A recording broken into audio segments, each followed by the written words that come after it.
Welcome to our channel दी हमारा इस podcast. आज हम डॉक्टर साहब से जानेंगे कि एलोपैथिक डॉक्टरों क्या ज़्यादा भीड़ लगने के क्या कारण है और होम्योपैथिक डॉक्टरों का कम भीड़ क्यों लगती है।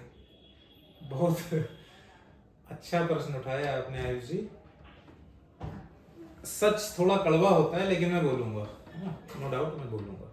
देखिए, पहला कारण जो है, अंग्रेजी दवाएं जो होती हैं वो इमरजेंसी के लिए होती हैं। ठीक है, इमरजेंसी मीन्स कोई अचानक से ट्रॉमा हो गया, किसी को एक्सीडेंट हो गया, हार्ट अटैक आ गया, है ना, बहुत तेज फीवर आ गया, किसी को कोई इमरजेंसी हो गई अचानक से, जहां पे होम्योपैथी का रोल थोड़ा सा स्लो है, थोड़ा सा कंडीशन कुछ इस तरह की होती है कि जान पे बनी है मरीज के, तो अंग्रेजी दवाओं का सहारा लेना चाहिए, नो डाउट लेना चाहिए। लेकिन आज के टाइम में 90% चीजें जो होम्योपैथी से आसानी से ठीक करी जा सकती हैं, उनमें भी व्यक्ति एलोपैथी का सहारा ले रहा है और अंग्रेजी दवाइयां खा रहा है। कारण यही है कि तुरंत रिलीफ हो जाता है, 2 दिन के लिए किसी को ऑफिस जाना है, बच्चों को स्कूल जाना है, तो तुरंत एक्यूट केस में तुरंत आराम मिल जाता है अंग्रेजी दवाओं को खाने से, और त्वरित आराम तो हो जाता है लेकिन वो टेम्परेरी होता है। आप अक्सर देखेंगे अंग्रेजी डॉक्टरों के यहाँ, एलोपैथ्स के यहाँ बहुत सारी भीड़ होती, बहुत भीड़ होती है। लेकिन उस भीड़ में अगर कभी जाके आप ये प्रश्न करें कि आप यहाँ कब से आ रहे हैं, तो व्यक्ति की जितनी एज होगी ना, वो बचपन से लेके प्रेजेंट टाइम की जो एज है, रेगुलर वहीं आ रहा होगा। कारण और एक ही बीमारी के लिए आ रहा होगा, ये बड़ी चीज है। एक ही बीमारी मीन्स किसी को जुकाम होगा, किसी को बुखार आ जाता होगा, किसी को चक्कर आ रहे होंगे, किसी का बीपी का इशू होगा, किसी का थायराइड बढ़ा होगा। जो भी प्रॉब्लम है, जो भी डिजीज है, वो उसी बीमारी को ठीक करने के लिए उसी डॉक्टर के पास रेगुलर जा रहा है। रेगुलर 10 साल 20 साल, बल्कि 25 30 40 साल क्यों जा रहा है? भीड़। भीड़ इसी कारण से, क्योंकि वो प्रॉब्लम उसकी ठीक नहीं हो रही, दवाओं की डोजेस बढ़ रही है, प्रॉब्लम भी बढ़ रही है, डोजेस भी बढ़ रही है, प्रॉब्लम भी बढ़ रही है, डोजेस भी बढ़ रही है, दवाइयां और ऐड करी जा रही है, प्रॉब्लम बढ़ती चली जा रही है।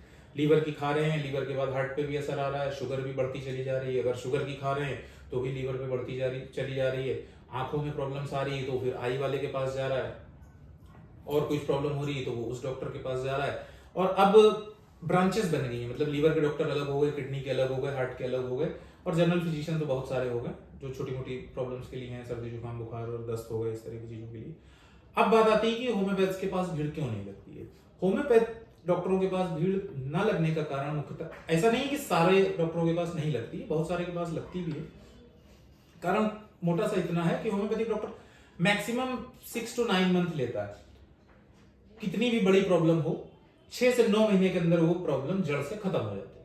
अब जब प्रॉब्लम जड़ से खत्म होगी तो वो मरीज तो आएगा नहीं, न्यू पेशेंट आएगा, कोई ना कोई उसके द्वारा रेफर किया हुआ, या कहीं एलोपैथी 10 20 15 साल 25 साल खाने के बाद वो बताया कि भाई ठीक ही नहीं हो रहा है, तो वहां होम्योपैथ के पास दिखा लो जाकर। इसलिए होम्योपैथ के पास जो जनरली आता है वो पूरी तरह से क्योर हो जाता है, इसलिए भीड़ कम दिखती है। सपोज कोई बच्चा आया, 2 साल की एज है बच्चे की, उसको दस्त हुए, होम्योपैथ क्या करेगा, उसकी रूट कॉज तक जाएगा, जो कारण है जिस कारण से उसको दस्त हुए या जब से भी हो रहा है, सारे सिम्टम्स लेगा, सिम्टम्स के आधार पर कुछ दवाई देगा उसको, वो बच्चा पूरी तरह से ठीक हो जाएगा। तो 2 साल 3 साल 4 साल, कभी कभी 10 साल भी हो जाते हैं, उसको दोबारा लूज मोशन की प्रॉब्लम नहीं होती है। एलोपैथ के पास क्या है, सेम पेशेंट या सेम बच्चा बोल लो, उसी प्रॉब्लम के लिए एलोपैथ के पास जाएगा, वो तुरंत उसको सप्रेस कर देगा, 2 डोज देगा, उसका लूज मोशन तुरंत रुक जाएगा, इन्फेक्शन जस का तस वहीं बना रहेगा, और 15 से 20 दिन बाद, 1 महीने बाद, 2 महीने बाद उसको फिर लूज मोशन होगा, वो फिर उसी डॉक्टर के पास जाएगा। क्यों जाएगा? क्योंकि उसने 2 दिन में उसका लूज मोशन ठीक किया था, और वो फिर उसको दवा देगा, डोज बढ़ा के देगा, पावर बढ़ा के देगा, ठीक है, उसका फिर से ठीक हो जाएगा। लेकिन यही बार बार लूज मोशन का होना, बार बार अंग्रेजी दवाओं के द्वारा उसको दबा देना, 20 से 25 साल की एज में जब बच्चा वो पहुंचेगा, बड़ा हो जाएगा, तो उसको कोलाइटिस हो सकती है, पाइल्स हो सकती है, रेक्टम में फिशर्स हो सकते हैं, और भी बड़ी बड़ी घातक बीमारियां हो सकती हैं। अगर लंबे समय तक कोई खा रहा है वही दवाइयां, डॉक्टर के पास भी नहीं जा रहा है, पर्चे रखे रहते हैं आजकल के पब्लिक में, जितने भी लोग हैं, अपने माँ बाप हैं, पेरेंट्स हैं, वो पर्चे रखे रहते हैं, वही पर्चों के आधार पर लाते रहते हैं कि भाई लूज मोशन में डॉक्टर दवा लिखी थी, ये दवा फिर से लिया, और वो उसको खिलाते रहते हैं, उसका कारण पता ही नहीं लगता है। हो सकता है पेट में कीड़े हों, हो सकता है उसका डाइजेशन पूरी तरह से वीक हो, तो उसकी अलग तरह से दवा चले सिम्टम्स के आधार पे। मुख्यतः यही कारण है। ऐसी रोचक जानकारी पाने के लिए आप हमारे साथ बने रहिए हमारा पॉडकास्ट। धन्यवाद।